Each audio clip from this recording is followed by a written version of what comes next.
రంగా గారి వర్ధంతి సందర్భంగా వాళ్ళు నివాళులు అర్పిస్తూ ప్రాంతాలకు అతీతంగా కులాలకు అతీతంగా ప్రతి ఒక్కళ్ళు ఆయన్ని ఆరాధ్య దేవులాగా కొలుస్తున్నారు. తప్పకుండా రాను రోజుల్లో కూడా ఇవాళ ఏ ఐకమత్యంతో ఉన్నారో భవిష్యత్తులో కూడా అదే ఐకమత్యంతో ఆయన ఆశయ సాధన కోసం అందరూ కృషి చేయాలని చెప్పి కోరుకుంటూ రాధారంగ మిత్రమండలి అలాగే యువసేన ఇతర సంస్థలతోటి ప్రతి ఒక్కళ్ళు వాళ్ళ కార్యక్రమం చేస్తా ఉన్నారు. వాళ్ళందరికీ హృదయపూర్వక ధన్యవాదాలు తెలియజేస్తాం.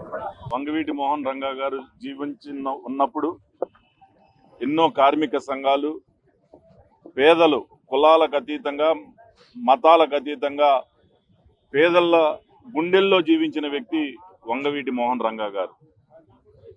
ఈరోజు ఆయన మన మధ్యలో లేకపోయినా కానీ ఆ సమయంలో ఏ విధంగా అయితే పేదల గుండెల్లో ఉన్నారో ఈ రోజుకి కూడా ఆయన ఈ భూమి మీద నుంచి వెళ్ళిపోయిన సమయంలో పుట్టని వాళ్ళు కూడా ఈరోజు మరి ఆయన్ని ఒక దైవంగా పూజిస్తూ ఉన్నారు అని అంటే ఆయన ఉన్నప్పుడు ఏ విధంగా ప్రజలకు అండగా నిలబడ్డారు.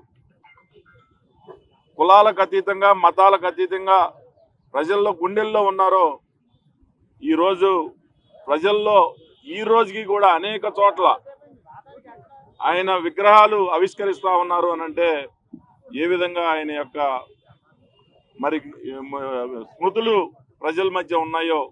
కొంతమంది స్వార్థం కోసం ఆయన ఆశయ సాధన కోసం పోరాడుతున్న సమయంలో కొంతమంది స్వార్థ శక్తులు ఆయన ప్రాణాలు బలిగొన్నారు. ఈరోజు ఆయన మన మధ్య లేకపోయినా ప్రజల గుండెల్లో పేద ప్రజల గుండెల్లో సజీవంగా నిలిచి ఉన్నారనటానికి ఇదే ఉదాహరణ. తప్పకుండా మేమందరం కూడా మరి ఎప్పుడు ఆయన ఆశయాలు ప్రజల్లోకి తీసుకెళ్ళడానికి ముందుంటామని ఈ సందర్భంగా తెలియజేస్తూ ఆయనకి ఘనంగా నివాళులు అర్పించడం జరిగింది.